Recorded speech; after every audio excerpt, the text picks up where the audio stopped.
welcome back. This is After6thPodcast. My name is Satchel Young, aka Young Satch. My brother across the screen is Tyrone, aka Ty Crane, and we back with another episode.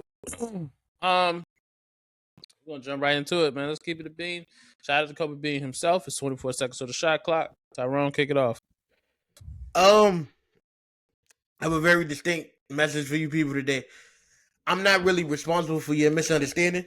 Like, the English language is very difficult. I'll admit it. It's one of those languages where words will be spelled the same and have different meanings and different sounds, and it'll sound different phonetically than it looks on paper. Totally understandable. That's mad okay. We'll be having conversation. I'll offer you a point. You'll tell me this is what you got for my point, and I tell you that's a misunderstanding. And then you'll tell me that, but I still feel the way that I felt based on what I thought you meant. And now I feel like you're calling me a liar. All right? I feel like part of the conversation is you understand me, I understand you. When you said what you said, I understood it. I didn't say, oh, no, you making it up for the sake of being a victim in the conversation. I accepted your premise as your premise. And then it comes back to me, and you go, yeah, I know what you said that you meant, but I don't believe you. I don't understand it. I'll give y'all an example. If somebody go, are you mad at me? And I go, nah, I'm not mad at you at all. And you read that as, you being sarcastic? Are you saying, no, I'm not mad at you at all? And I tell you, that's not what I'm saying. We're text messaging. You can't hear my inflections. I'm really not upset with what you're saying. And you go, yeah, but you made me feel like you was upset because you felt like the shit that you said to me to begin with was some bullshit. You felt like I should be mad at what you're saying. And it's like, all right, I offered you reasoning. I told you how I felt. And I'm also a grown-ass man where even if you can whip my ass, you're going to have to. So what do I have to lie to you about? And this is where your misunderstanding becomes disrespecting me, where I'm being very reasonable. I troll a lot. I'm ignorant at times because I was raised by the ghetto. I'm very good with the English language. I'm extremely well with my words. I'm articulate and I'm well spoken. And I don't have a reason to lie to you. Why are you trying to say I'm a liar via my action? This is the most Virgo speech I've ever given in my life. I swear to God, I didn't want to come out this way. But I can hear it as I'm talking. But this is how my brain works. Yo, I'm telling you what I meant. I'm not disregarding your feelings. I even offered you understanding. Yo, I understand why you feel that way. It wasn't that. I get why you thought that, because what you said would warrant a sarcastic response from me. Sometimes this is not one of those occasions. I'm telling you that. Understand me like I'm understanding you, and if we don't have no understanding, then it's no longer a conversation. It's about to become a screaming match. And that's where a lot of my issues come from in life. I tell people things that are easily understandable. I break it down to the smallest molecule so there's no disconnect. And somehow, it's still some disconnect. And then you got to see disconnect.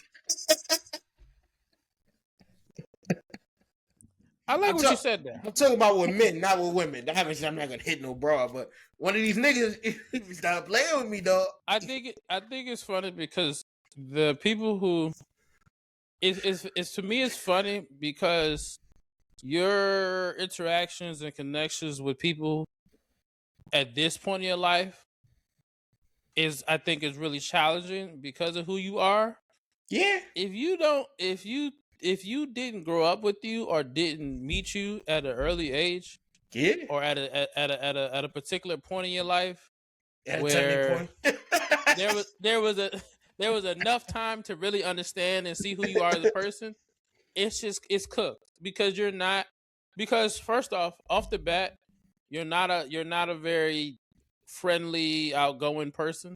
Like, you're not an asshole or mean nothing, but you, from the other side of the room, you wouldn't necessarily know. You couldn't necessarily call it because you from New York. You think you bad. You think you bully, but really you just goofy. and then Mhm. if you don't know who you are, you're gonna be like, oh, what's up with this nigga? But in due time, the more time you spend around you, then you like, oh, okay, I get it now.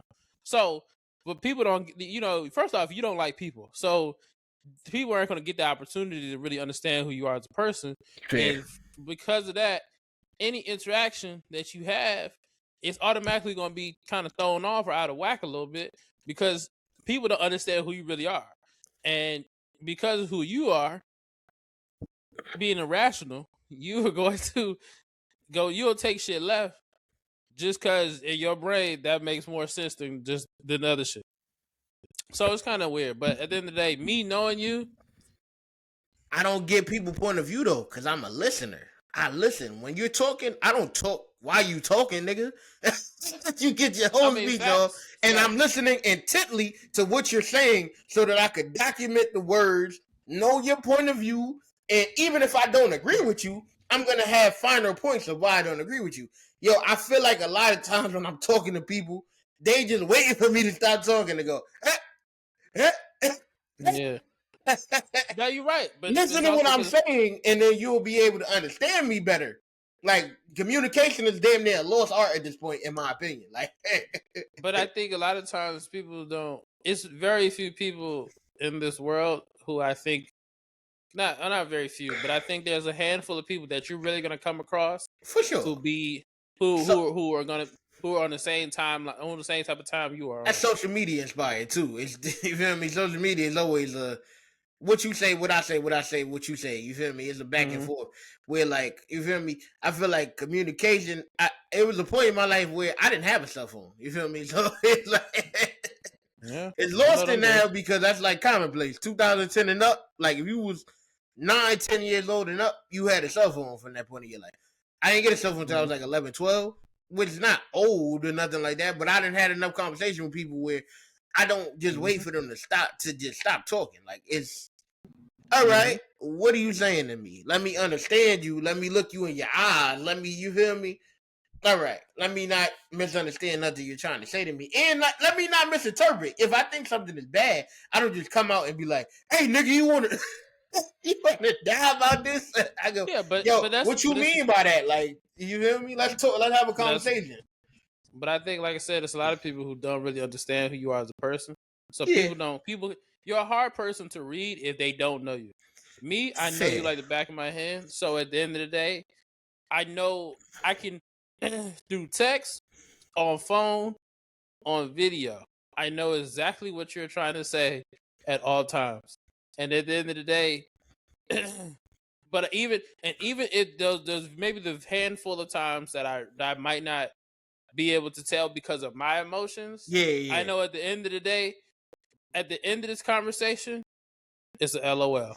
And we good. Yeah, I'm gonna make it but that's what I'm saying. Like, I don't carry shit like that. So I don't understand. Yo, it was a nigga at my job, son. The nigga ordered me, say, yeah, nah. He said, when I first met you, I was afraid of you. And I'm like, for what? Like, I never had a conversation with you in my life. I didn't do nothing to you, bro. I didn't bother nobody. He like, yeah, me and James are scared of you. But I was like, nah, James should be scared of me, though, because I really don't like that nigga.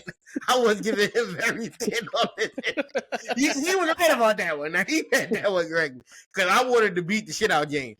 He an old, dark-skinned Haitian nigga. And he very unreceptive of other people's, like, needs. Like, in a job, we have to work together. There's spacing, and you got to respect my space, and I got to respect your space. I always respected his space. I would tell him, yo, you're disrespecting my space, and he'd still do it. And it's like, all right, James. You probably live around here a little bit. If I see you outside of this job, you feel me? But I'm like, for you to take it like that, and I never had a conversation with you, I guess maybe James may have planted that in the nigga head, like, yo, this nigga mad standoffish. But I'm not even on that, bro.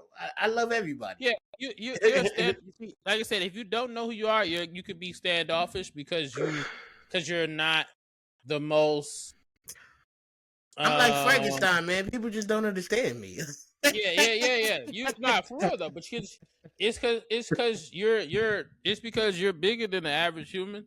So when you So motherfuckers see you, they don't necessarily. Granted, it's not like you 6'5", like 6'5". Yeah, I'm not even a big nigga, but I'm bigger than the average person. Yeah, it's just because you're a little bit taller than most, and then you're bigger than most. So at the end of the day, it's one of those things like when people see you and you don't necessarily talk right away, then it's like I don't know what type of time he on.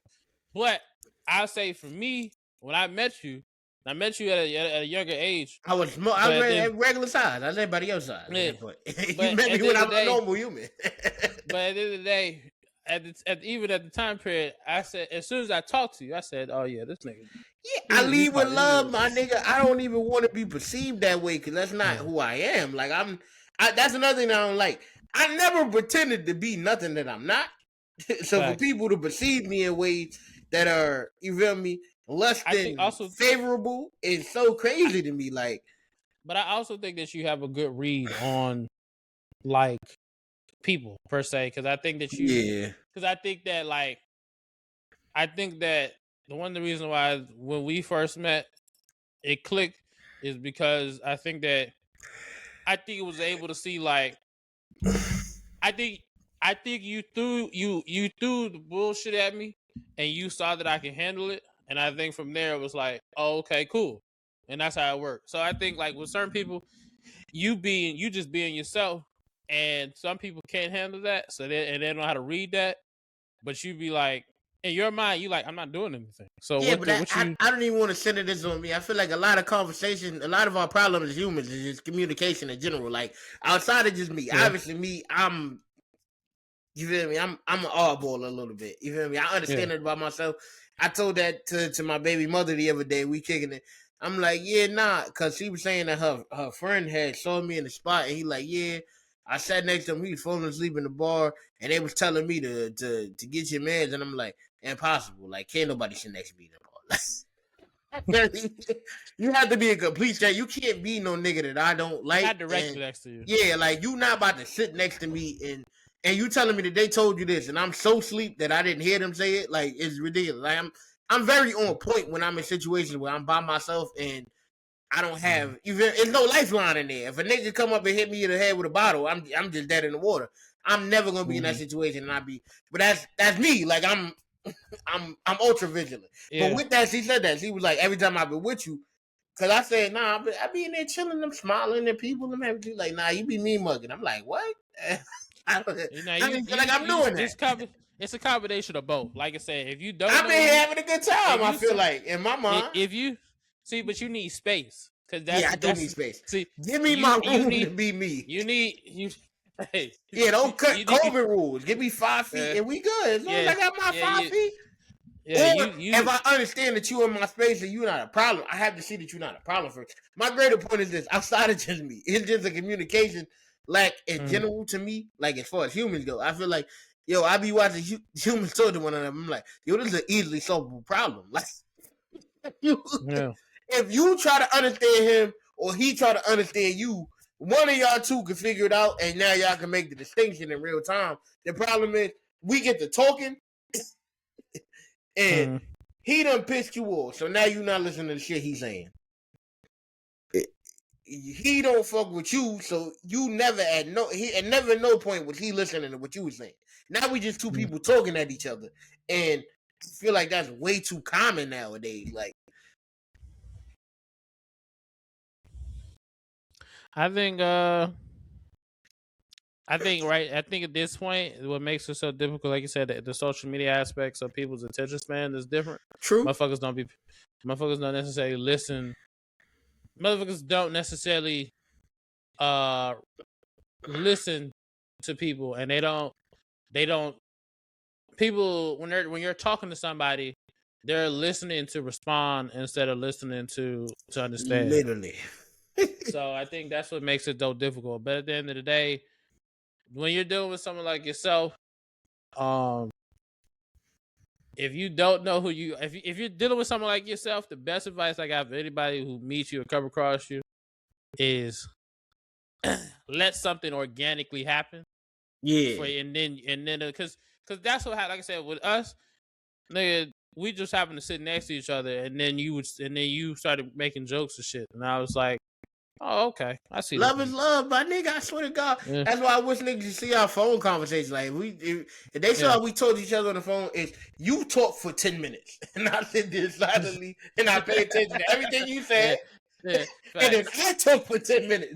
And then you sit there silently and you pay attention because this is how people should speak to one another. Like, I'm not trying to dispute nothing you saying. I'm not trying to, even if I don't agree with you, it's gonna be at the end of what you saying because there might be something I don't agree with at the beginning, and then you done answer my question in the end, my nigga. Like, let me talk, and then I'll let you talk.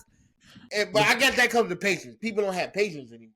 They don't, but I also feel like so obviously we're both about to be 28 this year.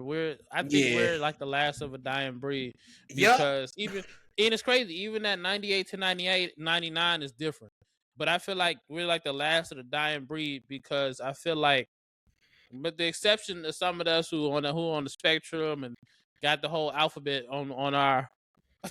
You know, besides them people, besides like them, everybody else who part of that 98, to me, it's the last cutoff because I feel like we're the generation where we grew up in between both. We grew up where we had no phone until we started getting the phone, or where we had the phones before, like without like the non-touchscreen phones, to social media or the beginning of social media, to now. The mega social media platforms that we see today.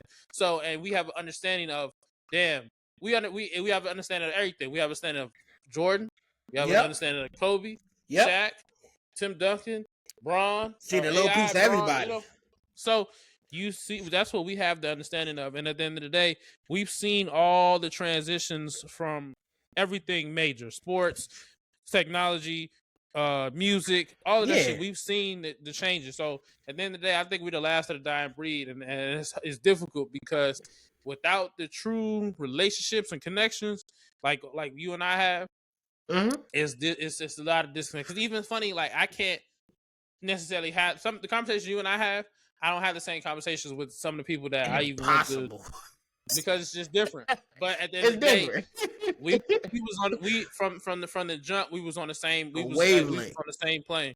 So at the end of the day, when it was time to take off, we took off, and then we was cruising but that's where this joint came from though. Sis who's been on the show, shout out to Sis, like he was having a disagreement with one of the young homies in the chat. He's not young, so I don't because this how locked in on my words I am. You say young homie, a nigga take that as just, aren't you little man? Like, I don't mean it like that. You just younger than me. But he 3 years young. He's born in 01. Oh. That nigga was saying he not mad at the George Floyd joke for the Kevin Hart roast. You feel me? That's what I was gonna talk about. The nigga said, we get to that. We don't even got to discuss what the actually. And Sis is like, I don't understand how you could not be offended by that joke as a black man and this, that, and the third. And I'm like, yo, Sis, you got to understand, son. He's from the North. He ain't never lived in the South. He don't got no, you feel me, real interactions with white people with his day-to-day racist type shit. You feel me? His biggest white interaction is the police, and you don't look at police as black or white. They police. It don't matter if you get a black cop or a white cop. It can go this way or that way. That's how it is in the North. You feel me? So I'm like, he don't got that type of race interaction. I'm trying to like understand it. I'm like, they generation, they don't carry it. I don't want to say they never, because I'm still technically part of that. That's why I'm trying to be real distinct with what I'm saying. Like you said, 98 is the last. I mean of it. After that, it get real funny. The niggas 99, 01, 05, you feel me? They get real funny with how they view certain shit. So I'm like, it's certain shit that you don't view, even like down to, even if he was offended, he wouldn't look at it. He would look at it like, as a clout chase instead of racism. Like, because of the clout chase era, it's mad easy to make shit in the clout chasing and over racism. It's like, nah, they do. But then the nigga came in the chat, he started comparing George Floyd to King Von, and I'm like, all right, man, I can't. He lost me. I'm like, you done took this shit to like a whole. He like George Floyd was giving counterfeit money. I'm like, King Von was murdering people. He like, see, so like you can't be like, counterfeit money might end you up in hell. It might, but you know what? I'm sure it's gonna end you up in hell, murdering people. So that's what I would say because you brought up the George Floyd. I mean the Kevin Hart roast. Yeah. So obviously, there was a lot of controversy about it. Basically, coming from really from Tony Hinchcliffe and Shane Gillis, That man right there, boy. and Pete Davidson. So yeah. So this is my perspective because, and like I said, last of the dying breed. Me personally, I understood why a lot of people. I had 2 points here. I understood why a lot of people looked at Tony Hinchcliffe and his joke and how it was out of pocket and racist and whatever. Yeah. And then before I'm gonna explain. I'm gonna say both points and I'm explaining. The second point is I seen a lot of people who were looking at Kevin Hart and trying to blame him and trying to say that's bullshit. He's a sellout. He clout chaser. Blah blah blah. And I looked at that. It's crazy because this is what I compare it to. It's a lot of athletes. We've seen a lot of athletes. They get in trouble because they homies, did something or they was with somebody who did something, and then now because they got the money, they got the name, they was held responsible. And so when I look at the situation like that, I'm watching this is Kevin Hart's roast, but the jokes that were majority of the jokes that were talked about or were said were about other people who were on the panel. And my thing is, with those people being on the panel, it was a very interesting crowd of people. Yep. Now, to me, from my perspective, I could be wrong, but from my perspective, it looked like a bunch of Netflix chosen people. It didn't really feel like, oh, these are the people that necessarily Kevin Hart handpicked himself. It seemed like these are the people that they might have suggested, and he was like, sure, great. Because you look at Tony Hinchcliffe, he's been on other roasts. You look at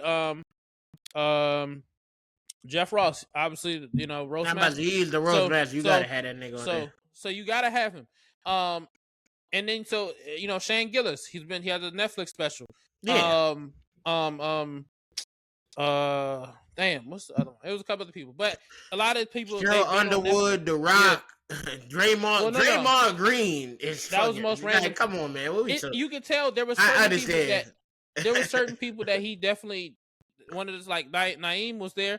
Like at the end of the day, that's Spice Couple Boys, so that makes sense. Yeah. But if you look at the people that went up there, it's like even like Cheryl Underwood. Not to say that he doesn't have a close relationship with her, but that's kind of random. That's mad random, even close relationship wise. Like it's mad other niggas he got close relationship that probably would have been, even though she smoked it. I'm not even going. You feel me? No, she did. And she was needed, especially after the Tony shit, because he was the only one that really stood on business. Like.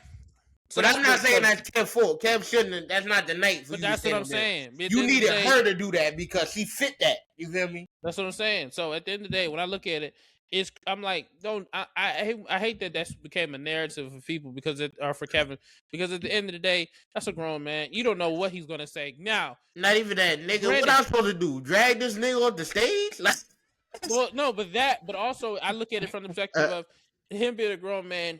You know the type of we understand the type of jokes that he's gonna say. He tips that line. Yeah. But at the end of the day, it's one of those things where Netflix greenness.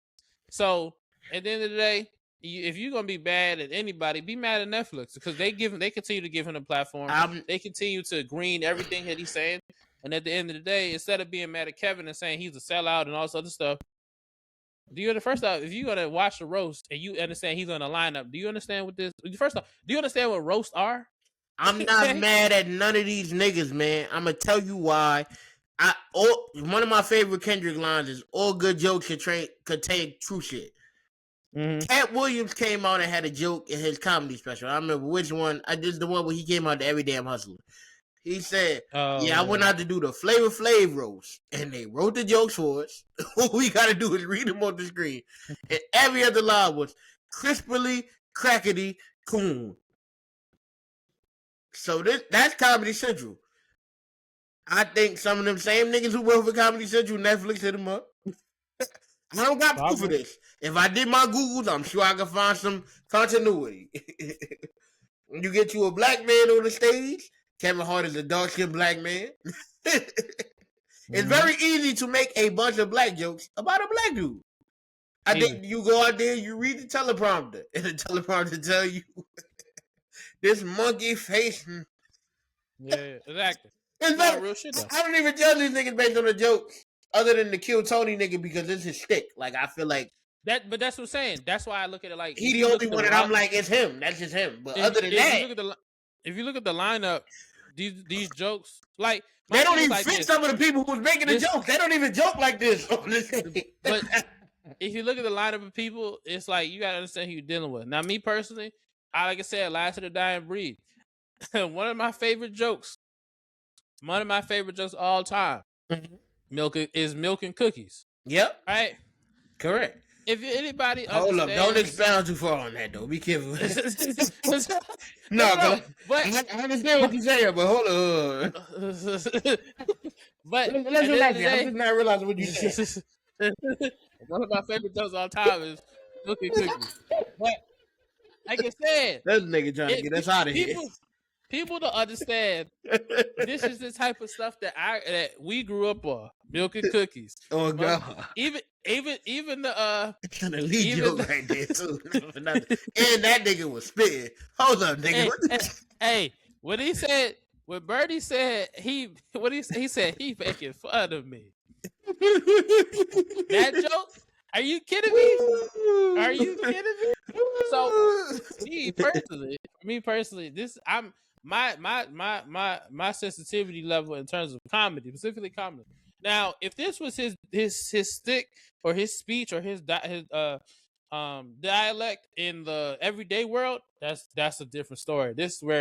But this comedy roast, this platform of like trying to in a comedy space, this is who he is.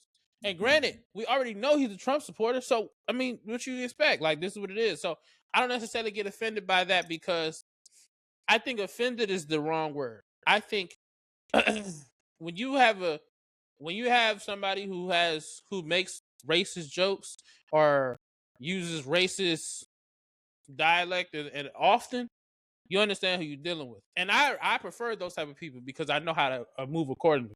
If you're the type of person who, in my face, this is how you act and we cool and laughing and stuff, but then you go behind my back and now you acting different, and that I can't really respect. I can't really fathom. So at the end of the day, holding him accountable is crazy to me. The jokes were the jokes. At the end of the day, Tony Hinchcliffe is Tony Hinchcliffe. He's consistent. But if you look at all the jokes, Pete Davidson, he say wild stuff, but I'm with you. I feel like comedy come down to cleverness, though, man. You can't just throw the black joke out there for the sake of throwing the black joke out there. Like, no, I agree, but if you gotta make the shit make sense. You feel me? The nigga just threw some random shit in there. He threw an internet reference out there. He didn't even throw an original idea. Oh, I know George Floyd looking up at us. That's been said 1 million times about 1 million people online. You didn't even try to make it an all original punchline. That's my bigger problem. Yo, you could have got your George Floyd joke. I don't know how you could have done it. That's your job as a creative to sell it. Pete Davidson got his Charlie Kirk line on. Which I ain't really like that either. Even though I'm not a fan of Charlie Kirk, obviously, but even at least he tried to think of a way to make you a dick sucker. You done took more shots to the throat than Charlie Kirk. All right, at least you tried to make it an original line. This nigga just was like, yeah, nigga, let me just throw George Floyd in here out of nowhere. You could have said the same joke that Tony said, he could have said it about Hulk Hogan, and it would have made the same amount of sense. True. That's bad when you could insert another name into your joke, and it'll make sense. That's right, but I think at the end of the day, with Tony, he's consistent. He's going for the most shocking, most daring, most foul, out of pocket, for sure, jokes. And at the end of the day, if you don't understand that, then this ain't gonna be for you, and you're not gonna watch a lot of stuff that's on Netflix that is live because any type of roast, he's probably gonna be a part of it. Yeah, as long as they keep giving him, that Tony, nigga not being no part of no other roast. This is the last roast that nigga part of. I can guarantee that nigga not gonna be on no other roast. Nah, because you know why? Because everybody's gonna go. Everybody's gonna go be talking about it. Netflix approved. Think about it. Netflix gave him Kill Tony on. They put Kill Tony on Netflix. Granted, Kill Tony was on YouTube, but they put Kill Tony on Netflix. They know exactly who he is. They know exactly what he was. Even what he was talking about when Tom Brady roast. They know what type of jokes he got. They I'm with greened you. it, even I'm with you. for this one. So at the end of the day, he ain't done. Because you know It- why? All the people talking about it and stuff. People going they gonna boycott Netflix? No, they ain't boycott Starbucks. They ain't boycott Target. They can fake boycott Target. Shit, I'm boycotting Come Netflix on, because of the price point. But I ain't gonna lie to you. shit, good luck. That shit is ridiculous. $25 and $25 for the subscription? Crazy. Now this What y'all crazy. think got on there that's worth that? Really? Hey, man. And just to make it clear, I'm not being a comedy stickler, nigga. It's not just a race Yeah. thing. I think The Rock I went just too don't- far with some of them jokes. Nah, The the Rock the was wild. retarded. He the was retarded wilding is a little wild. bit.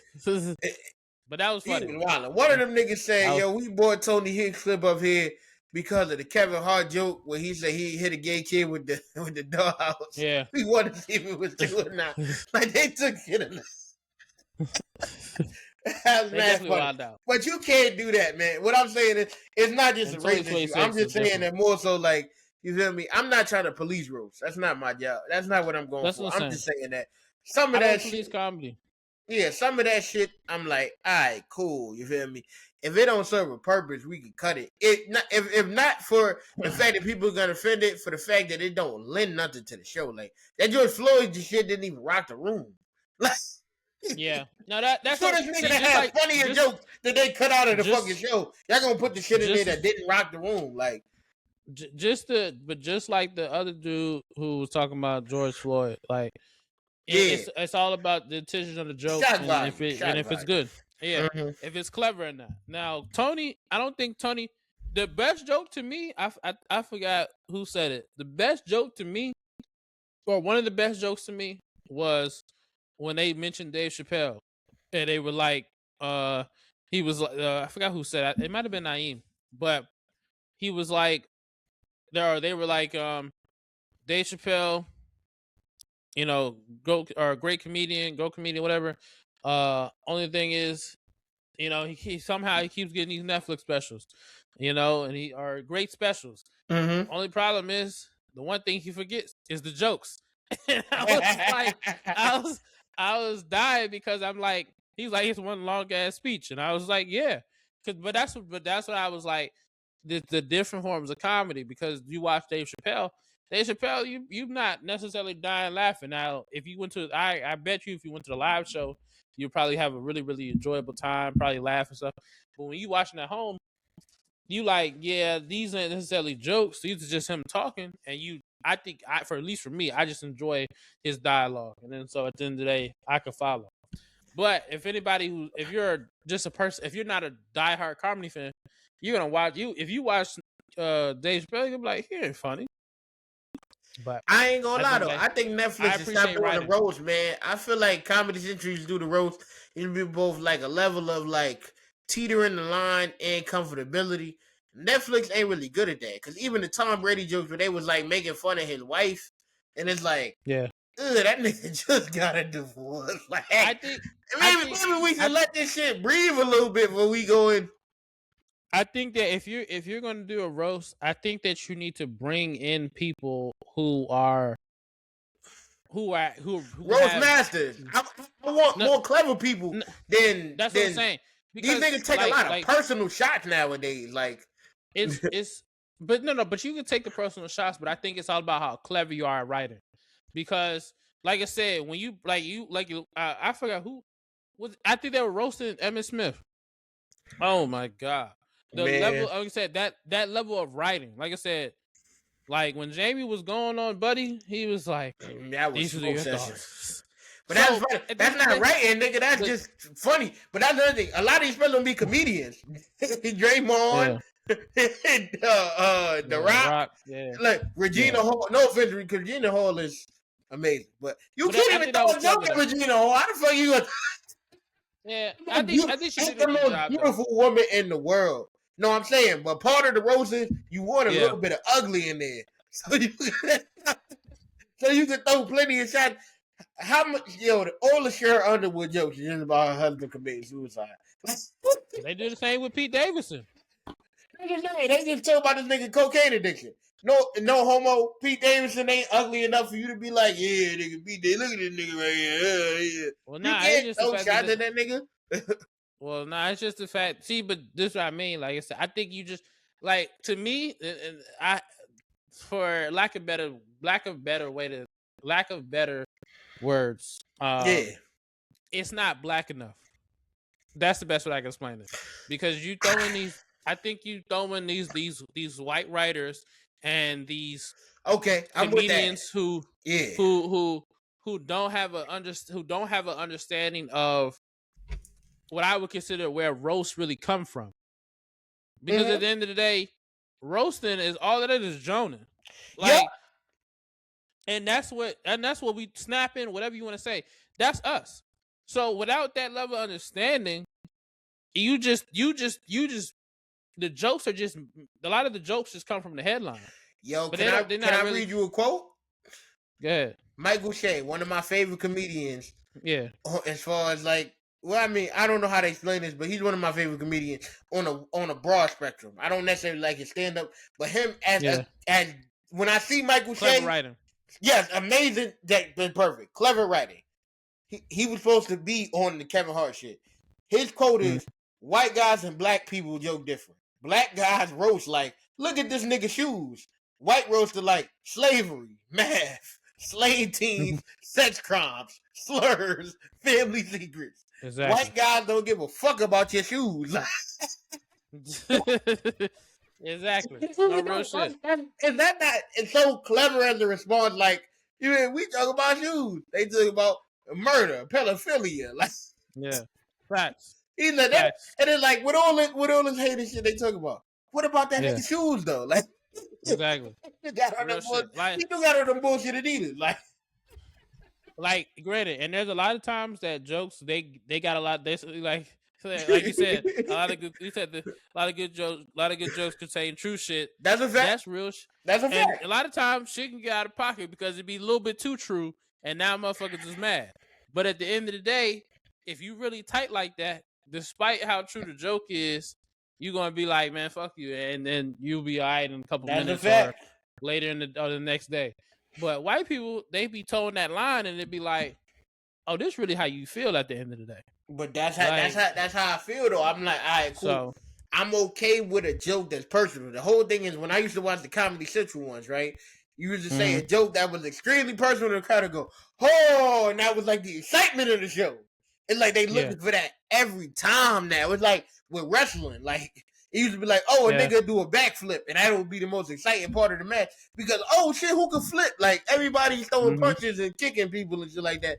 Who knows how to flip? Now it's like, yo, it'll be a 9-minute segment of niggas doing backflips, sliding through the ring, jumping over the top rope. It kind of takes the coolness away from it when everybody can do it. Like Jeff Hardy was Jeff Hardy because Jeff Hardy could jump off the top ropes throughout the match. Rey Mysterio is Rey Mysterio because he can jump into. If everybody is Jeff Hardy and Rey Mysterio, nobody is Jeff Hardy and Rey Mysterio. If your whole roast is just, oh yeah, the most racist joke in the world, or the most personal to your life joke in the world, or the most I fuck your wife joke in the world. This is not a haymaker no more. It's the show. Yeah, that's what I'm saying. That thing, if Netflix is gonna continue to roast, blacken it up. Stop using a lot of the white writers. And what about his shoes though? Exactly. You ain't talking about this nigga shoes a little bit. Like, I'm just saying, you bring in. Granted, you bring in a star heavy. Talent. They had a lot of talent. But I like that shit The Rock was doing, even though it was a lot. Yeah. Yeah, that was a lot. But at the end of the day, I think to me, you can't. You got to get away from. To me, you're better off bringing. You're better, just like what was kind of talked about, like with the dunk contest. You're better off bringing people who are exactly. You're better off bringing young up and coming people. Like you could bring, for example, with the Netflix stuff, you could bring a lot of the people who were on Wild 'N Out, for example, and some of the other comedians that are. DC Young Fly would have killed up there. He would have murdered that shit. Carlos, all of them, 85. Carlos would have smoked. Yo, Chico would have body. What? So my thing is, those are the people that you need to look at. Netflix don't need to be bringing in Tony and Shane. For not what? To say they aren't. They just named their names. Exactly. Not to say that they aren't talented and respective comedians in their own right, but to me, at the end of the day, it becomes it's low hanging fruit and it becomes repetitive and redundant because you're looking at people that they've been put on other platforms enough where you're like, because like even for example, Shane did the ESPYs. Tony was on a roast. He obviously has Kill Coney on Netflix. Everywhere. Like Chelsea Handler being on the roast, that's cool because Kevin and Chelsea have a strong relationship. Yeah. He hasn't done nothing on Netflix in a minute. Yep. Cool. That's fine. You know, Naeem's part of Plastic Cup Boys. That's direct correlation with Kevin. Makes sense. The Rock, he has to be there because of their relationship. So that's cool. But at the end of the day, Cat was a cool moment, but it's like Cat you don't really, you're not really like Cat can fry a nigga, but that ain't his bag. Like, you feel me? Mm-mm. We want Cat for social commentary. We don't want Cat for. I can appreciate it because of how they did it. I respect the way it was the perfect way to go about it. I just wish he would have went up there and smoked that shit for 15 minutes. You feel me? But I mean, facts. It is what it is. Yeah, man. They didn't handle it right, but nonetheless, at the end of the day, Netflix, hey, call me. I can help you guys out because you guys writing was sass. But God, I would have fried that nigga Kevin. That's what I'm saying. That's the thing you can really get busy out there, man, when it comes to that roast and shit. It gets away from, and that's my thing also with Kevin, and people talking about it's the sound of the same jokes. Oh, you ain't funny. The movies is garbage. Whatever. Man, you gotta get clever with this shit. Like, man, that's the fun part of the roast. All back in the day when your mom was on, and and even the original junk where like Monique and Tracy Uptown Comedy. Comedy Club. Yeah, and Tracy Morgan went on and like they was telling your mama jokes. It's Uptown Comedy Club. That was on HBO. Yeah. So at the end of the day, like seeing that, like you need these people, these snappy, quick-witted people who are comedians who can go at it, and instead of just throwing like these white people on who they have a great shock value and they're gonna be controversial and they're gonna say the jokes that because like this point, there's 2 years in a row where they kept frying Pete Davidson about his, or not frying, but keep talking about Pete Davidson and his dad. What you invite that nigga for? You know exactly what jokes they gonna make this nigga, man. Exactly. Like, I hate that too. The ill part of the roast used to be, yo, you got different people on here, so now you don't know what they gonna say to this new nigga. Like, you know exactly what they gonna say to Pete Davidson, man. It's old. And then they get some people who can come up with some different jokes about how people look, how they dress, what they look like, what they got going on. Don't necessarily go so personal where it's like, damn, dog. Even if you do, like Shane Gillis talked about, he called and made sure that everything was like you gotta have some stuff that like, damn, that was good. Yeah, just generally good, funny jokes about the way the person looks or talks or something bad they done in their career. And a lot of shit was career driven in the past. Now it's so like, nigga, you remember that time you cheated on your wife that you still with you, bitch ass nigga? Like, nigga, what the fuck? You gonna do that in front of my wife, nigga? What, in front of my wife? Like, she right here. You gonna just remember that time you was sucking nigga? Like, brother. Anyway, but yeah, like I said, I wouldn't hold Kevin Hart. I wouldn't hold Kevin Hart accountable for that. And at the end of the day, I wouldn't be mad at him. Like I said, if you should be mad at anybody, or before you go say Kevin Hart's a sellout, be mad at Netflix because they agreed all of them jokes. So at the end of the day, moving forward, let's get into the main event, which is always sports. Obviously, Lakers lost. They put up a good fight. They did the best they could without Luka. They just ran into simply a way better team. And before we really dive into it, I'm gonna start with the Thunder and SGA because I told you about this. But to me, when I was looking at the new, and it's crazy looking. This is the new NBA because we grew up on stars. Stars it's two. It's either it's a 2-man or it's a 3. It's the big 3. And at the end of the day, I think when I watch the Thunder, man, collectively it's the team. Even Indiana last year, collectively it's the team. You got the best player. It was Hallie, best player SGA. Yeah, but the success and how that machine is, how well oiled that machine is, and how it functions. That's the team. That's not SGA. That's not Hallie. That's not Wemby. That's the collectively the team. And I think, to me, before people go crazy about SGA and he might be 2-time this or 2-time MVP, and before you give him his like all of this credit and all these accolades and stuff, please acknowledge the fact that, man, his team is just legit. Wemby's team is just legit. Hallie's run last year with the Pacers, that's legit. So, yeah, what's your thoughts on the Thunder? Chet travel, man, and I can't believe they let that nigga win in the biggest moment of the fucking playoffs with the money on the line. Refs sitting on the baseline staring at this 7'2" nigga foot and couldn't see him lift it and move from the right side of the paint to the left. How did you end up on the left side of the paint with no dribbles, my nigga? Whatever. I'm not even gonna get into that. OKC is ridiculous because how you supposed to defend these niggas if you run past them and everybody on the team get a Shea Gilgeous-Alexander whistle? Like, we passing that shit out to the whole squad, nigga. AJ Mitchell, you get one. Chet, you get one. We get one to J-Dub when he get back. Caruso, if you ever pump fake and drive to the basket, guess what you doing? Shooting 2 free throws. But it's cool. I still think that the Knicks gonna beat their ass. Purely not because I don't think that the Knicks aren't gonna foul them. Like, that's ridiculous. Nobody in the league is not gonna foul these niggas. I think that even if the Knicks foul them, they foul everybody. Genuinely. Like, they used to not having people because they foul too much. So even when you foul OKC, it's just commonplace. But that's also assuming that the San Antonio Spurs aren't gonna beat them.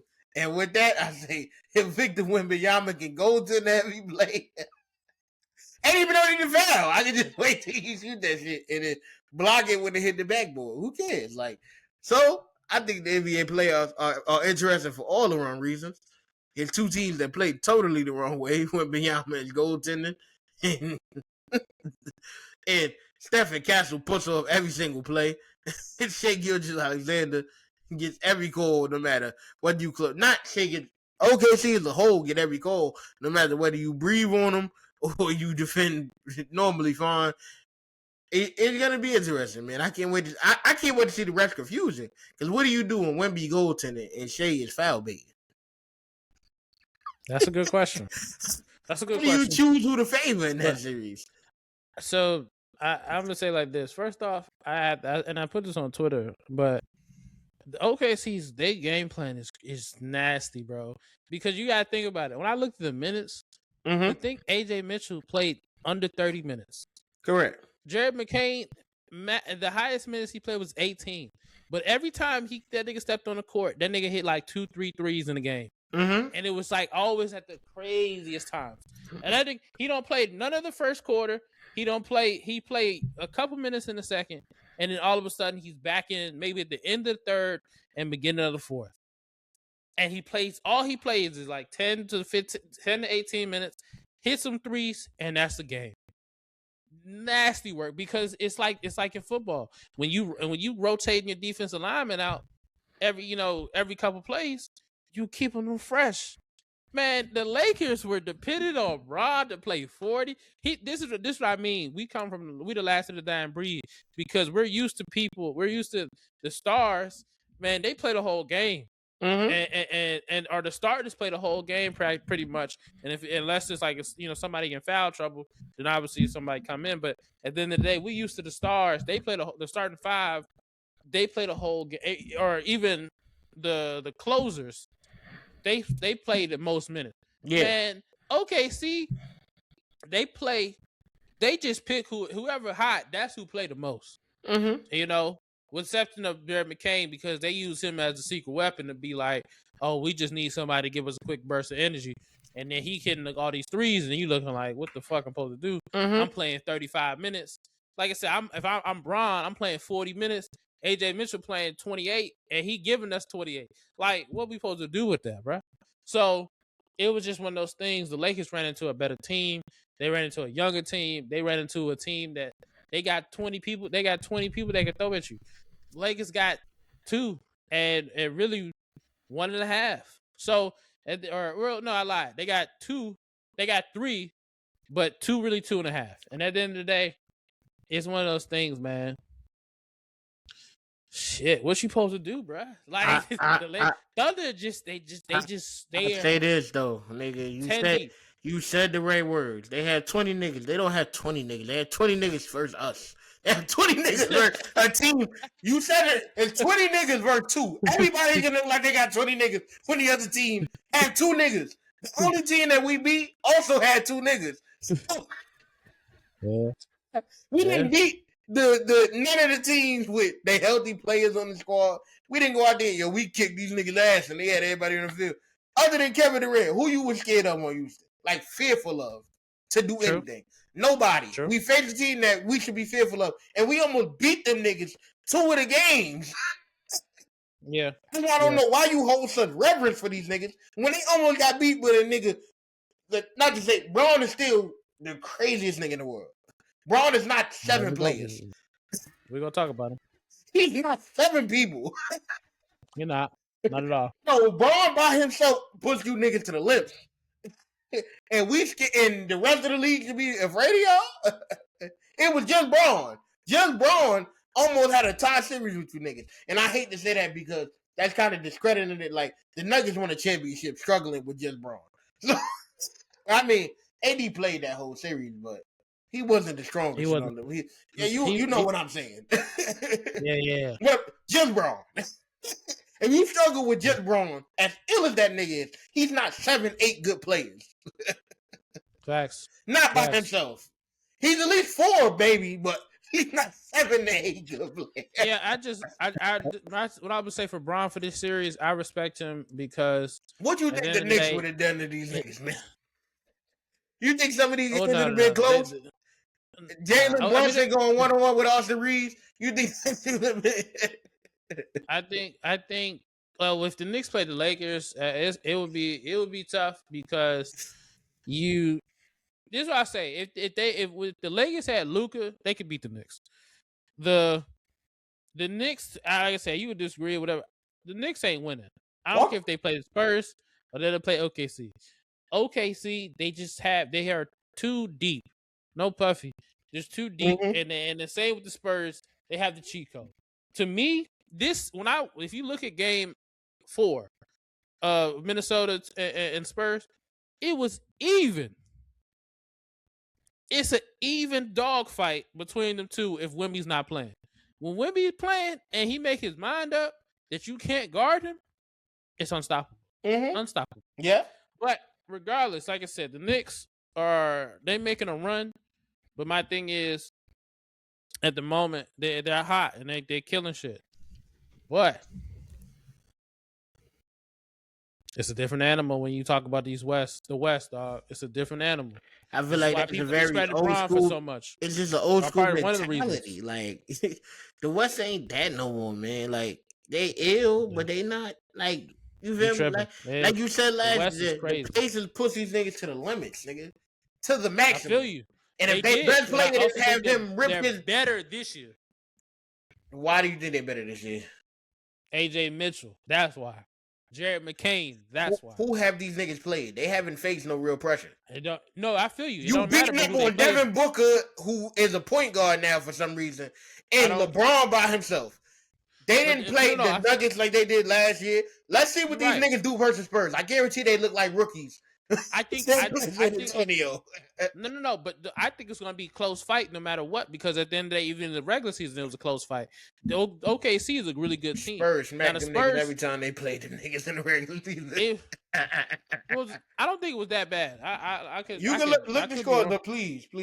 Like they won the last one, but other than that, it was all 20-point losses. If my memory serves, or close to 20-point losses. Please fact check it.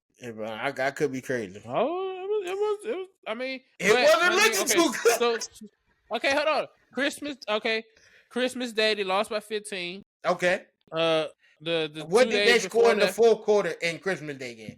Like you got to remember garbage time also. I don't like that they lose my face. Yeah. You was losing by 35 and y'all scored. Okay. I was scoring by 20 when they brought the bench in. Okay, hold on. I'm gonna go to ESPN real quick. Let me look. Please give me a game summary. Okay. Oh, I should go to the real app actually. I'm about to say either way. However you want to. ESPN is a little harder to navigate, so I'm with you on the real app. I don't know why they make ESPN so glitchy. I'm like, nigga, you should be the top app for goddamn, like, you definitely should. All you do is sports, nigga. Why is your app so glitchy? Like, I didn't understand that either. It's ridiculous. I hate going every time I see ESPN or damn near NBA.com too. I be like, nigga, I'm cool, my nigga. Yeah, exactly. It's mad stupid. Real app and was it the basketball or Pro Reference? Those are my go-tos, nigga. Them just work normal, like an app's supposed to work, where you can see the stats and you can find what you're looking for. That's how an app is supposed to work.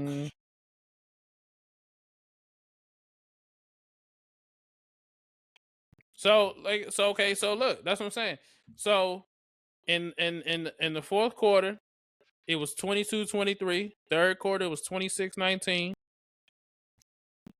All the quarters were close. 41-36 Spurs, 28-24 Spurs, 26-19 Spurs, 22-23 quarters, and then the fourth quarter they lost, right? By 1 point. When they subbed in the garbage time unit. But my thing is, niggas smack these niggas 3 quarters.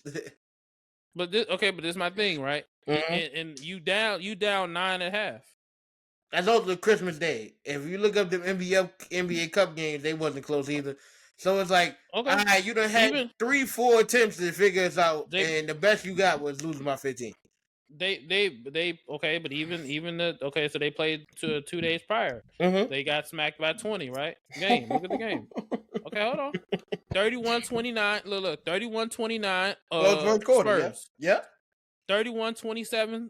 OKC. Yep. So OKC at half was winning the game, 2. And then what happened? Up by 2, and then 29-27. I mean 29-22. Spurs. They up. So now they up 5. Up 5. And then now they fourth beat quarter the got dog crazy. shit out them niggas. Fourth quarter, all the quarters they won in that game, Wemby's out for. 43.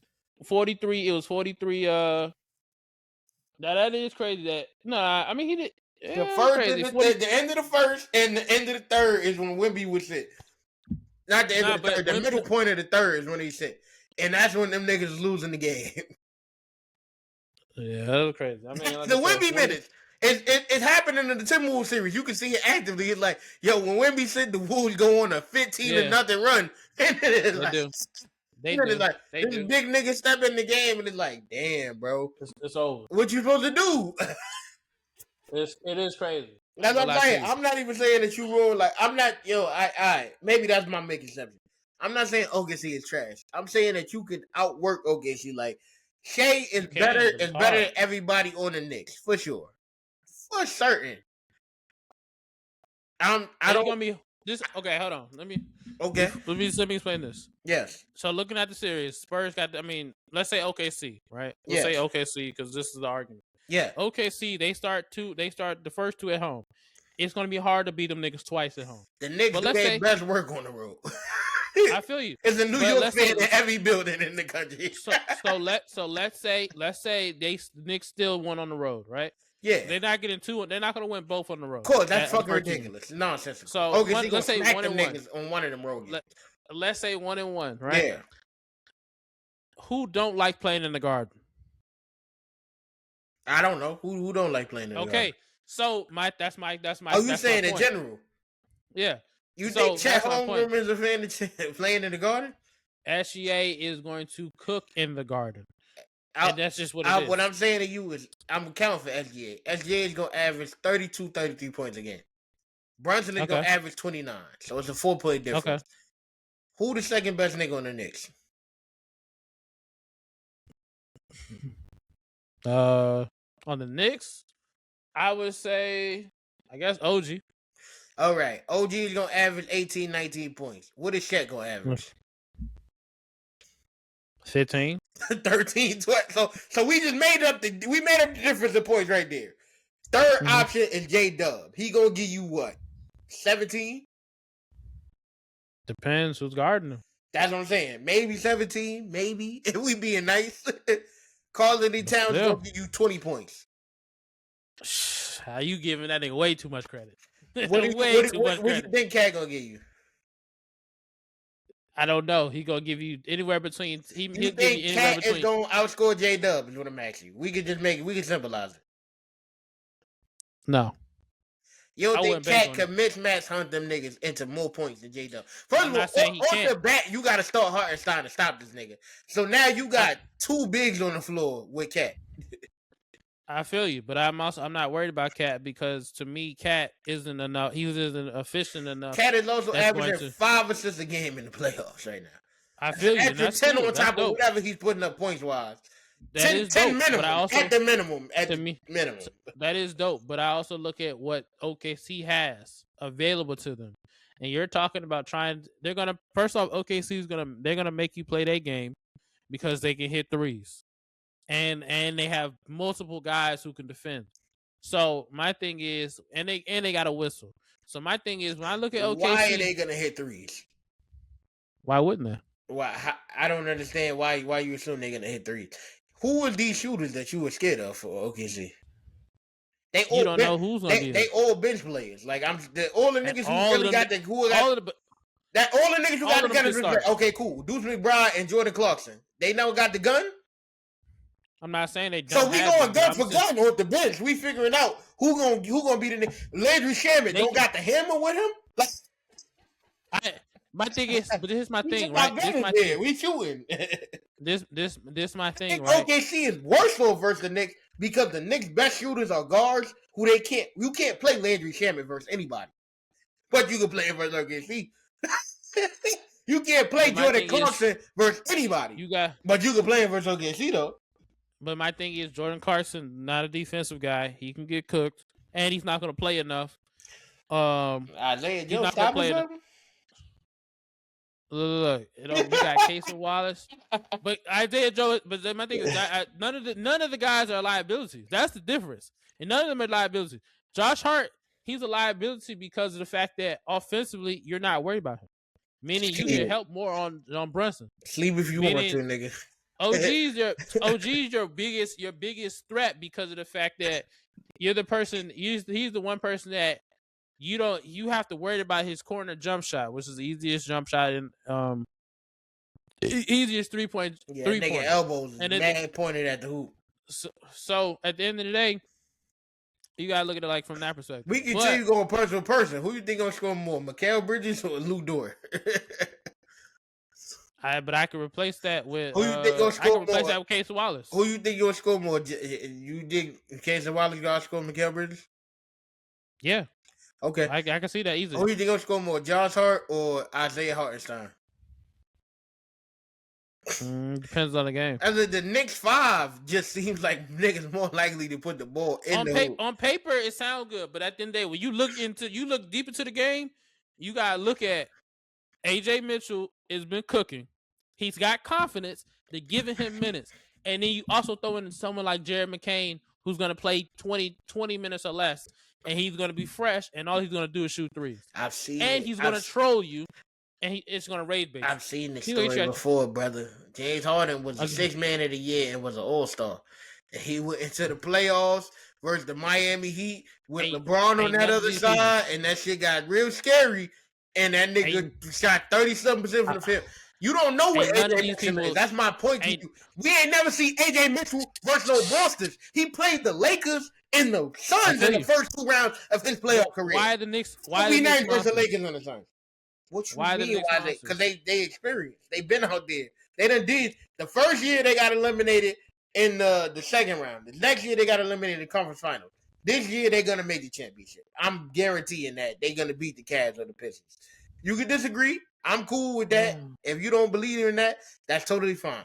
What I'm No, I saying can is, see them get to the finals, but this has been the same team for 5 years, at least at the root. The first 6 or 7, 8 players are all the same.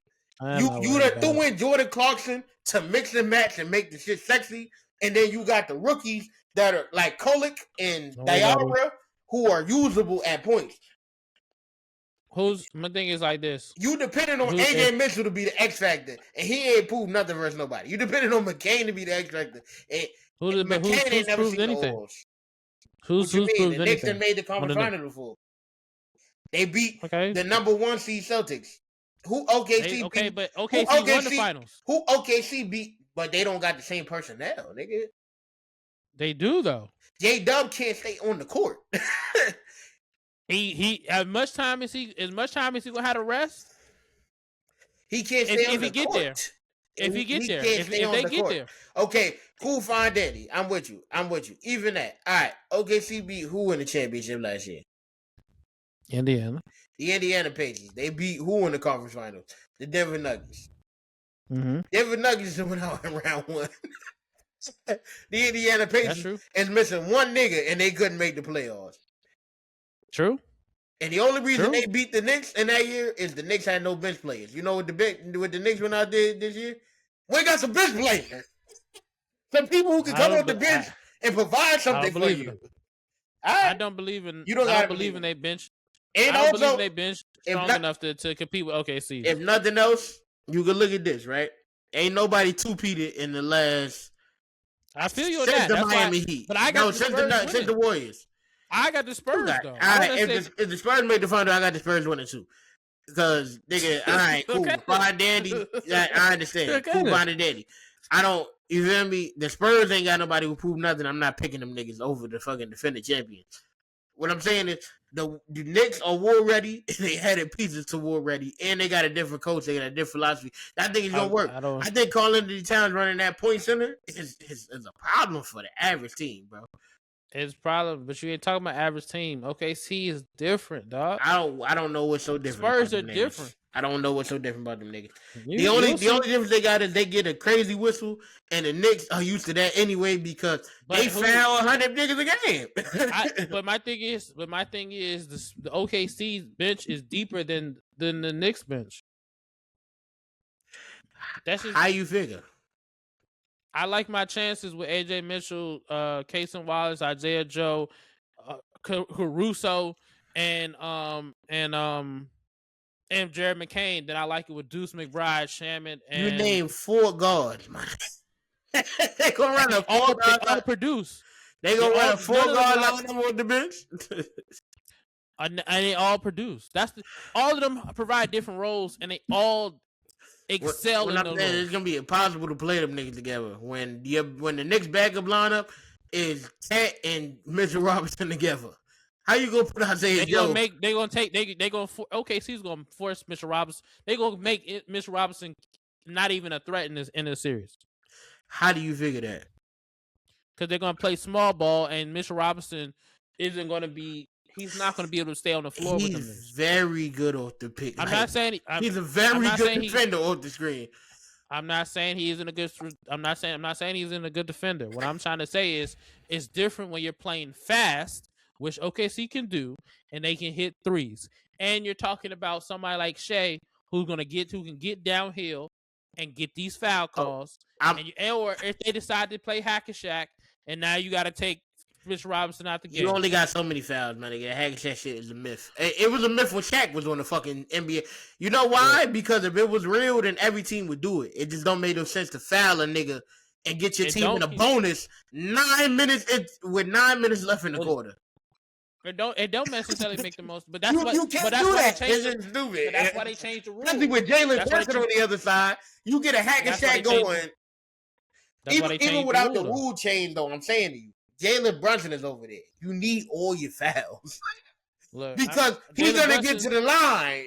If I'm OKC or the Spurs, I'm going to make everybody else beat me. That's not Jalen Brunson. That's very easy to say. I feel like that's super easy to say. But it's simple to me. I'm putting it to you like this, right? You saying, okay, they get on the fast break. How you supposed to get on the fast break when Mitchell Robinson out there with 4 shooting guards and he's catching 39 offensive rebounds? That's cool. If Isaiah Joe is on Mitchell Robinson, how many offensive rebounds? But in the lineup you saying they bench is Isaiah Joe, Aaron Wiggins, Gary McKay, Caruso. But these dudes can shoot. But which one of these niggas is gonna be big enough to box Mitchell Robinson out? I'm not saying that they gotta be. I'm not saying on team current NBA. I don't believe that you could just I'm about to small ball these niggas out the big. If you run 2 real bigs at a nigga, that's how in my opinion, that's how the Pacers got as far as they did last year. Siakam is 6'10". Miles Turner is 7 foot tall. What do you do? But my thing is, you have to make them decisions now.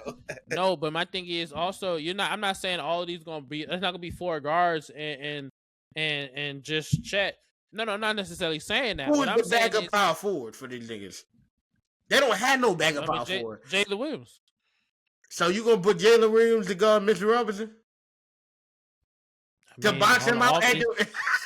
It's gonna be a hard box out, but I'm not Mitchell Robinson. He's not looking to score. So at the end of the day, as long as that's totally fine. I feel like if I get 17 attempts at shooting the ball, you don't even gotta shoot that shit. Get the rebound, kick it out. Let's try again. But my thing is, that's what happened with Cleveland in 2024. Cleveland didn't have no backup power forward, so Mitchell Robinson came in the game. I'm looking at OKC as fast as they play and as good as they shoot, and as many guys that they got who can shoot and defend. Yep. It's gonna be a problem. I'm with you. I always say that shooting shit is understandable, my nigga. No matter if you the illest, and they don't live and die by the 3, which the Celtics do, and why they lost. Yeah, no, that's why they lost. But that's what I'm saying. If you the illest shooter in the world, right? You only gonna make 40% of your 3-pointers. I feel it. But if you got 4 guys making 40%, what you do? They live. Because what you gonna do? Not in this NBA. What are you gonna do with the 2? My finals the most 3-pointers ever made in the game was 25, 75 points, my nigga. You gotta score something in here. You gotta come inside and finish at the basket. But these dudes are great finishers. These dudes are good against who would have great finishers outside of shit? Great. You say great. You said very specific words. Okay. We if you want to be these niggas are great at finishing at the basket. My thing is, honestly, can't make the engine run. There's no, it's him. But there's no drop off when people sub. Ain't no drop off. If you go from SGA to AJ, it's not like damn, like it's not like LeBron step off the floor, Wemby step off the floor for sure. So you got like I said, you got someone like Alex Caruso who he's going to take the challenge with elite. He gonna take the challenge with any of the Knicks guys. Very so at the end of the day, like I said, you got guys who can create problems both offensively and defensively. But that's and their coach is really good at sprinkling out the minutes. Mm-hmm. You man, right. That's my greater point though. Get crazy. Okay, cool. They elite when Shea step on the floor. You are totally right about that. My greater point is the niggas that you look at to fill in that spot, they're unproven guys. So you're asking AJ Mitchell that ain't never seen the light to do this, and it's not Austin Reeves that's checking you this time. You doing that shit versus Jose Alvarado. You doing that shit versus Mikal Bridges. You doing that shit versus OG. Jose Alvarado is too small? Who the fuck ever made Jose Alvarado too small, bro?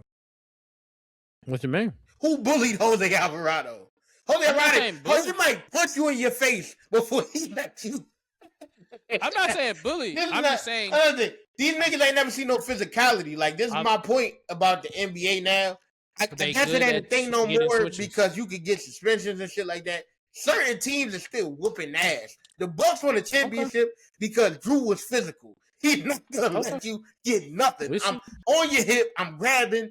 Foul me out if you that lit. You feel me? Okay. That's see.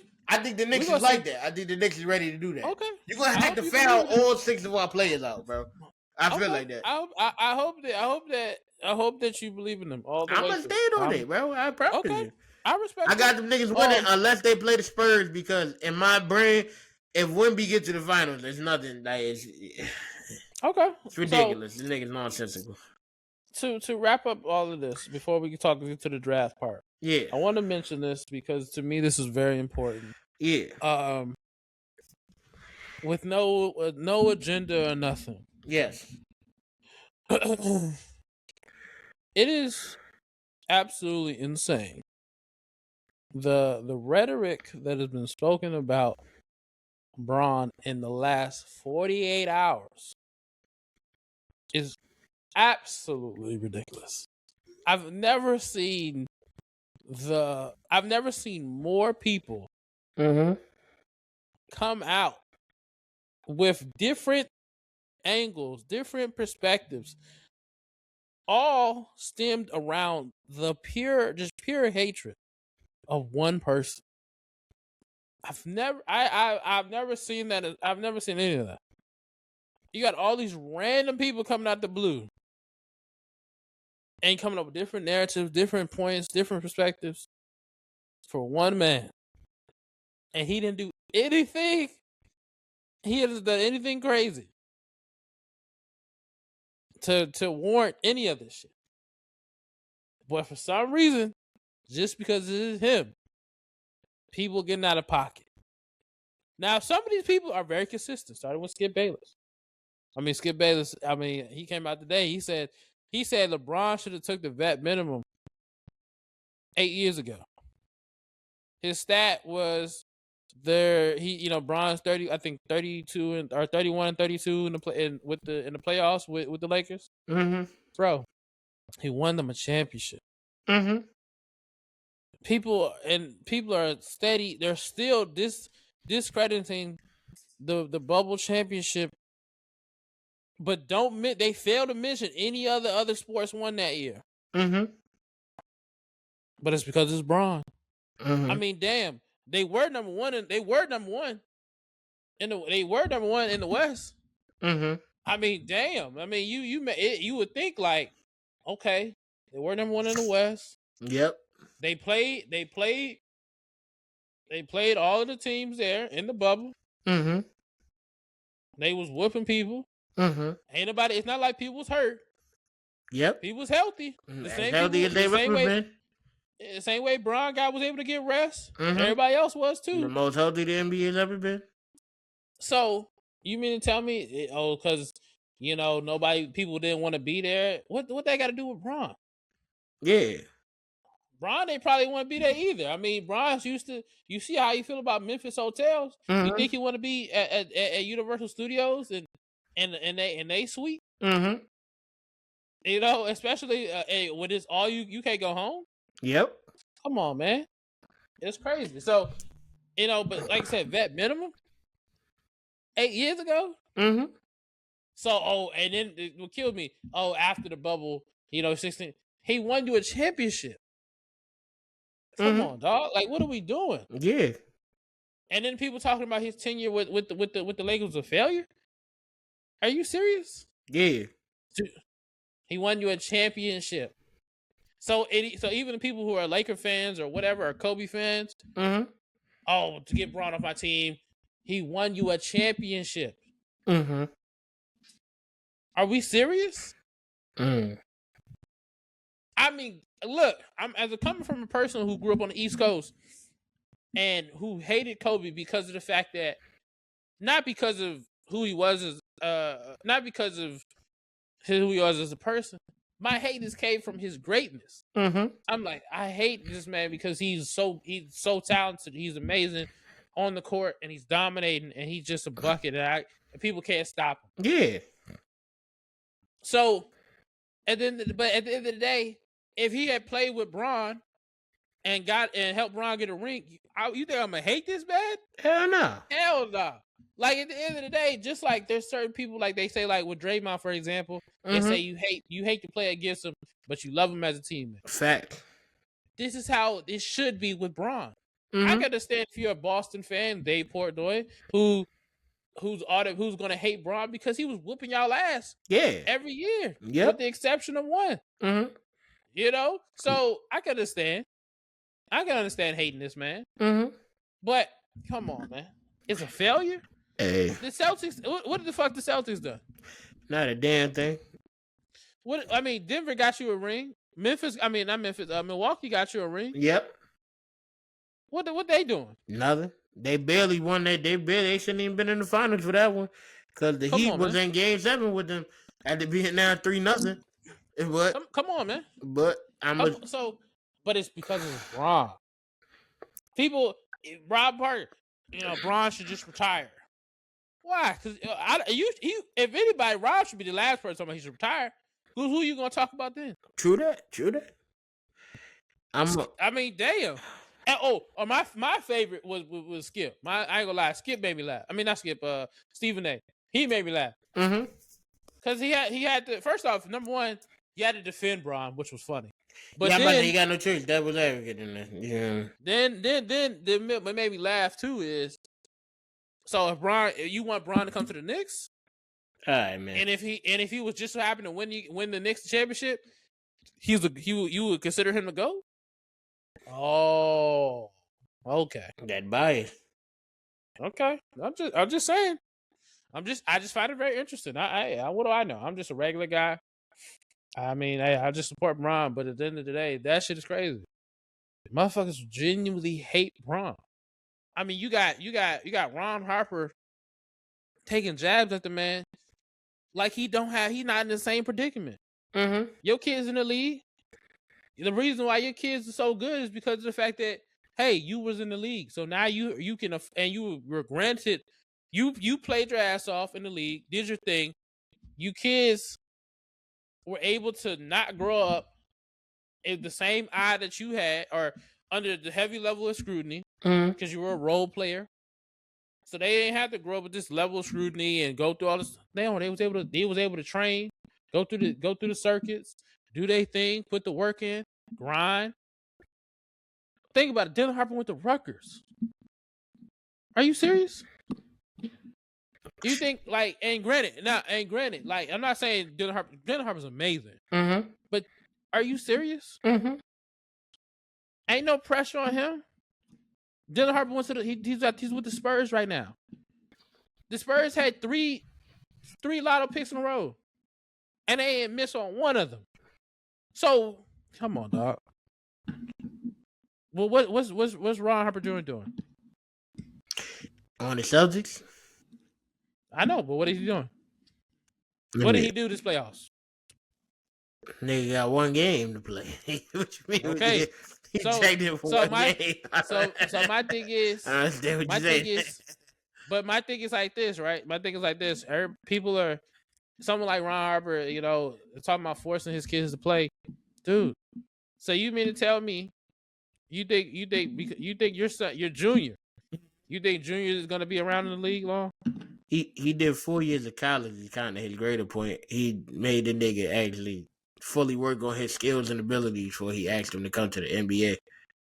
Instead of going for like the fine. Cool moment of, oh shit, my son is in the league as early as possible. Maybe, let him, like Bronny had just recovered from a cardiac arrest. I don't think that's what he was standing for. No, I feel you. I don't think that's what he was. I don't think he was coming from that. Because why throw the jab? Cause nigga, you trying to get the cool moment of playing with your son instead of letting him become the best possible player that he could possibly be. Like, but my thing is no. But I'm saying, why throw the jab if you're wrong? Well, that's very easy. MJ made Ron a lot of money. But that doesn't have to do anything.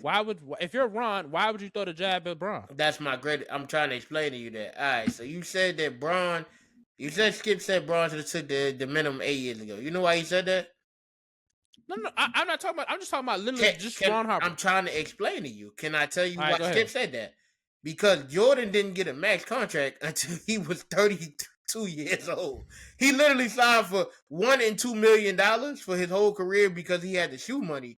so that his team. You think the nigga had Ron Harper, Dennis Rodman, and Scottie Pippen, and they was all affordable because he was making. This nigga Jordan never made the max his whole career. That's why Skip is speaking from the point of view of a Jordan fan. Yo, I took less money so that my team could have the best talent possible my entire career, to the point where they gave Jordan more than every team's salary the last 3 years of his career because he took the minimum for 11 seasons. So I'm not saying that Skip is right, because obviously the world is different now. Nigga, you make all the money you want to make. What I'm saying is his point of view is an old nigga point of view. Like, I don't know why we arguing against Skip Bayless, and his point of view is from, yo, the best nigga in my generation took 20 cents on the dollar to have a super team. That's the point of Ron Harper, because with Jordan taking this, you can now get this. You know, you wouldn't have got this from anywhere else, and you get to play for the best team. So Ron Harper is undyingly loyal to Michael Jordan. I'm not, but that doesn't answer my question, because less money than me as Ron Harper because you got the shoe money and you're gonna be rich anyway, and you just want to win. No. I'm gonna have an undying loyalty to you. I don't, even if you can have, but my thing is two things can be true. You can be loyal to somebody without trying to, just like, okay, now this, because you could be loyal to someone without having to downgrade somebody else. Because this ain't a 50 and Ja Rule situation. Right? I was in that. Because Bron was about to break Jordan scoring record, and that nigga dropped the documentary to hate on that nigga. Like, this is low key a 50 and Ja Rule situation. This ain't a 50 and Ja Rule situation because first off, nobody even talks about the relationship he has with Ron Harper. Who, Michael Jordan? They don't. You don't need to. Nobody. What you mean you don't need to? Nigga, you made me. Hey, yo, my love might be up there for you to wear. You ain't got to say nothing towards me, or we ain't got to hang out. Nigga, you saved my career.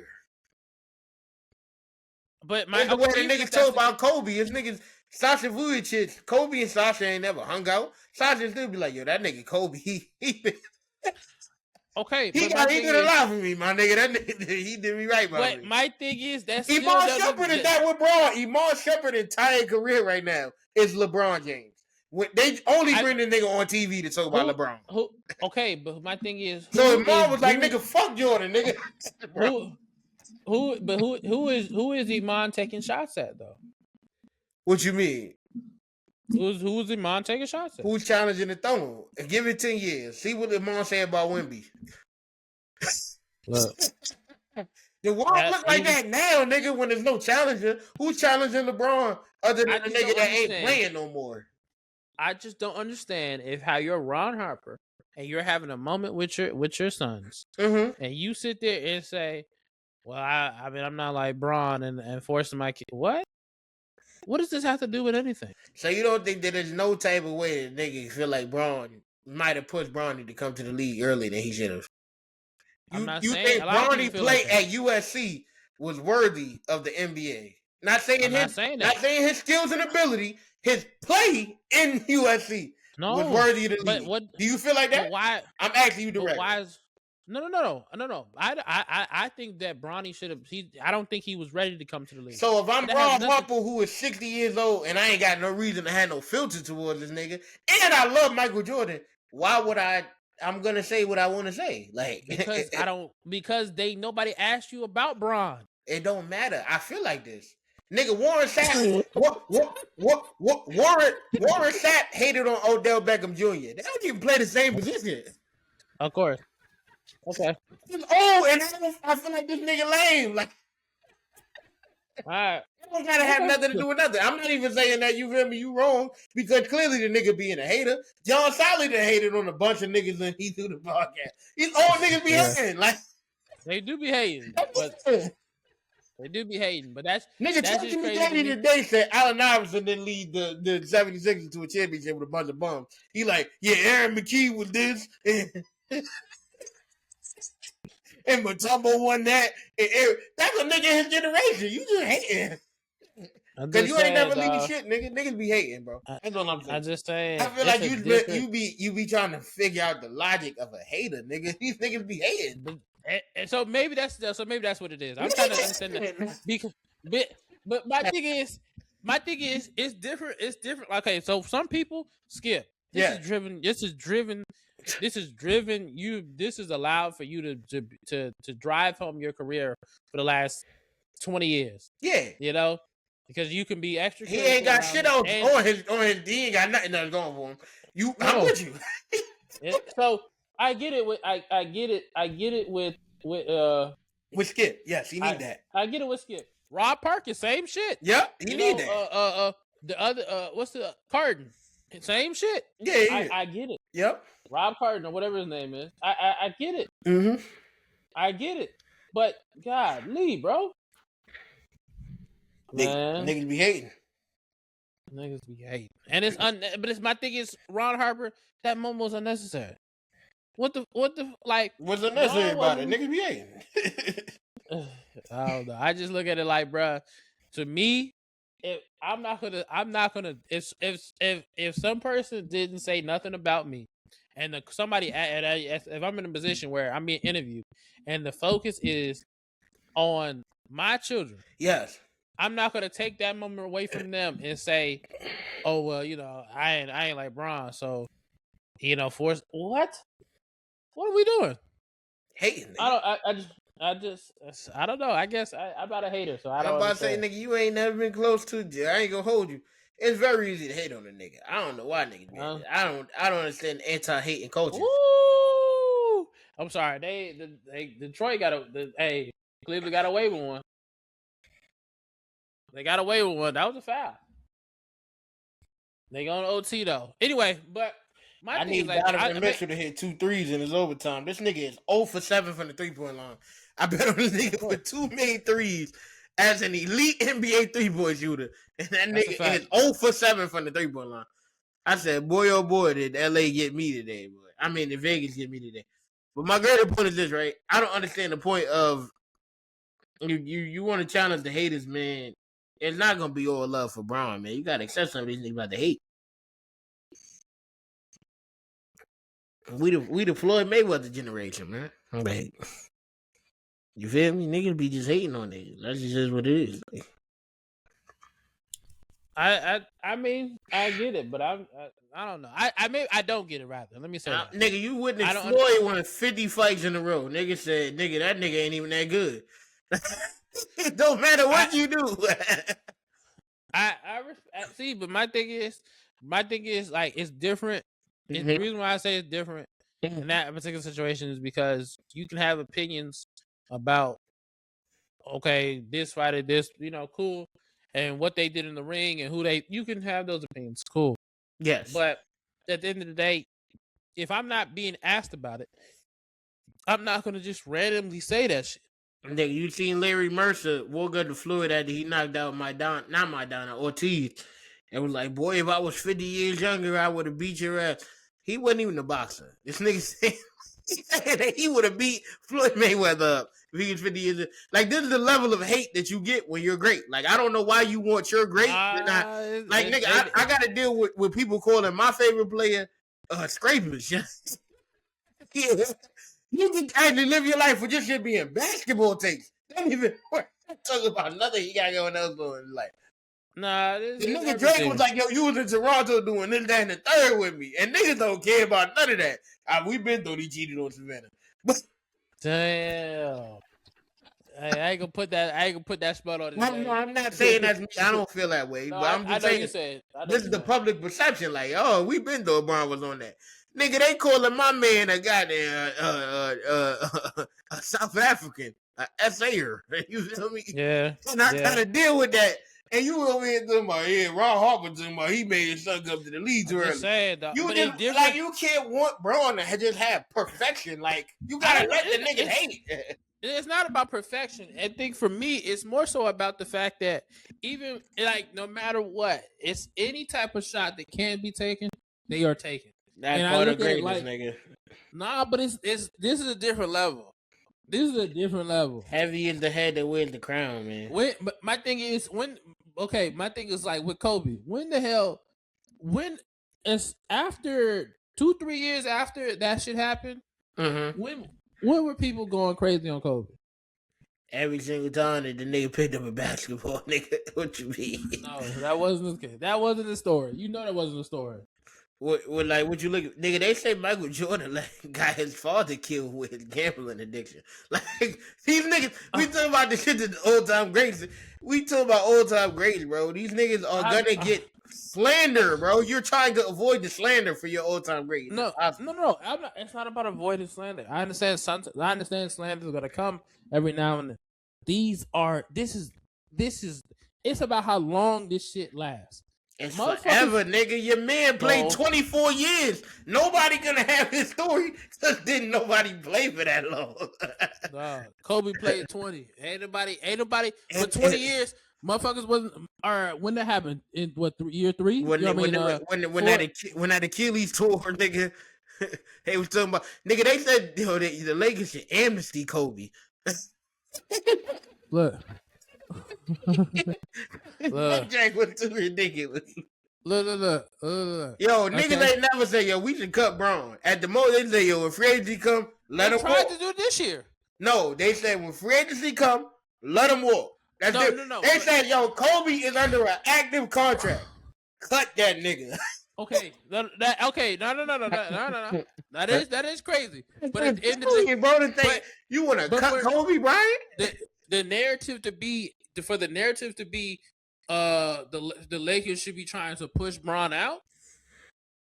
What? Nigga, they tried to trade. The Lakers literally tried to trade Kobe for Braun.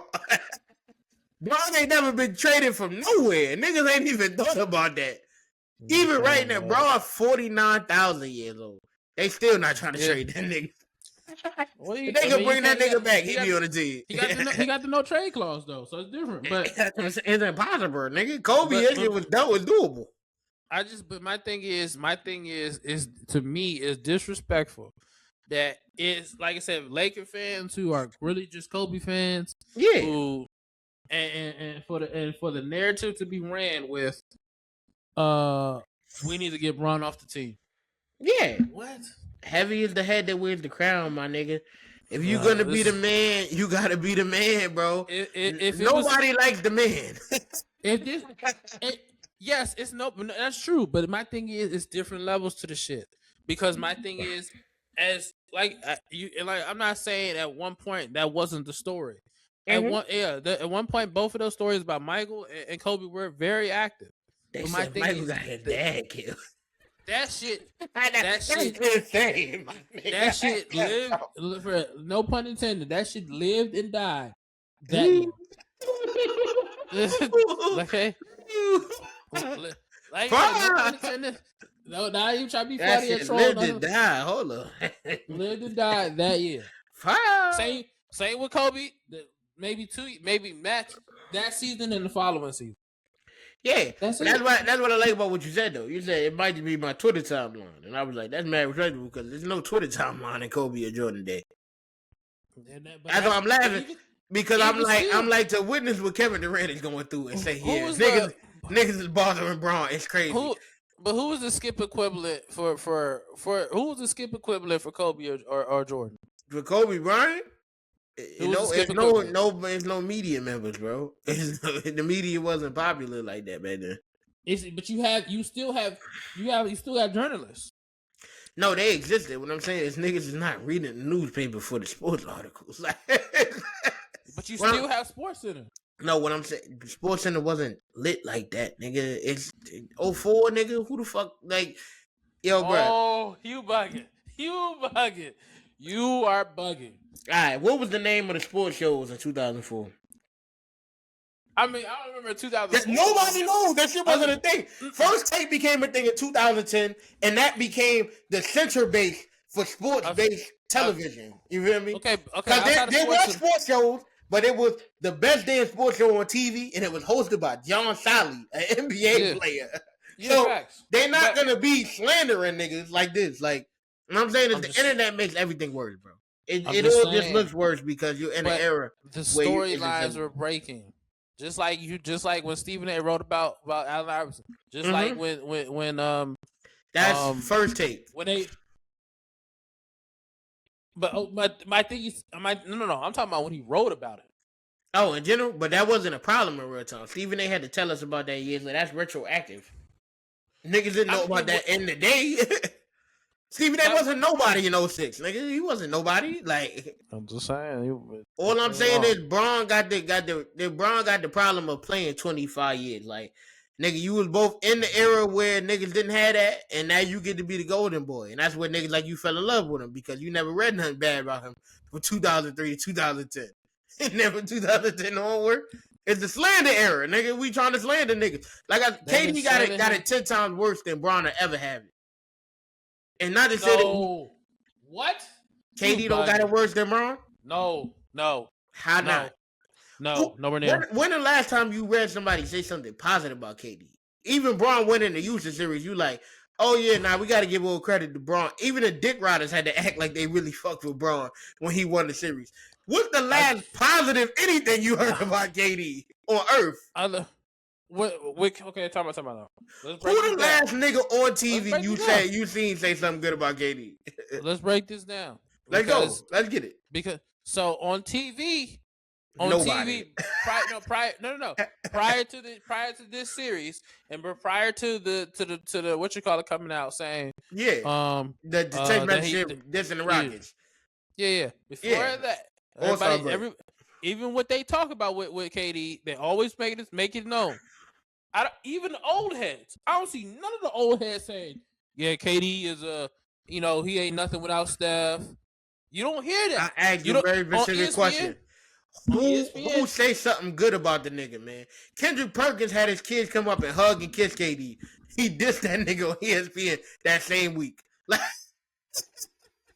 the shit look bad when you talk about you got a burner account and you talk about your teammates. I'm not saying he don't deserve the slander. I'm actually KD is literally top 5 greatest scorers we ever seen on the planet Earth. Yeah. Who ever say that? Who puts that in the forefront when they always say that? No, when you talking about KD, is that the topic of conversation, or is it? Oh, he ruined in this locker room. Oh, he didn't get it done over here. That's after the season's done. Throughout the season, bro. All right, man. We're going to pretend that nigga just be having pure positive PR throughout the year. It's pure positive. All I'm saying is... There's no positive. I'm asking the last good thing. I can tell you the last good thing I've seen a nigga say about Braun. They was all bigging the nigga up when he beat Houston. Everybody. No matter who you cheer for. But in the middle of the series, they also said, man, Braun... They also said Braun he's going to be the first person to blow a 3-0 lead.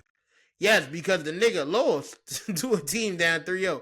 They gonna panic like that. What I'm saying is they'll big him up for his accomplishments. No matter what KD do, KD took the Bucks to the brink, and niggas is like, nigga, he shouldn't have had such big feet, my nigga. Give him the credit for it. They said he was a toe away from winning the finals. Who is they? Tell me these niggas. Who these niggas? ESPN.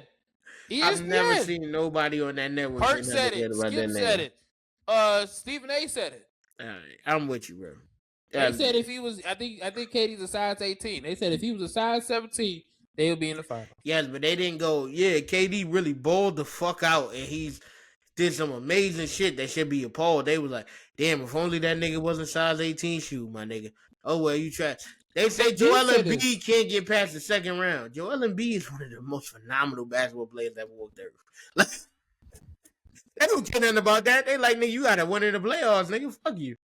He do though. He don't. No, I'm saying he does have to win the playoffs. Listen, I don't agree with that.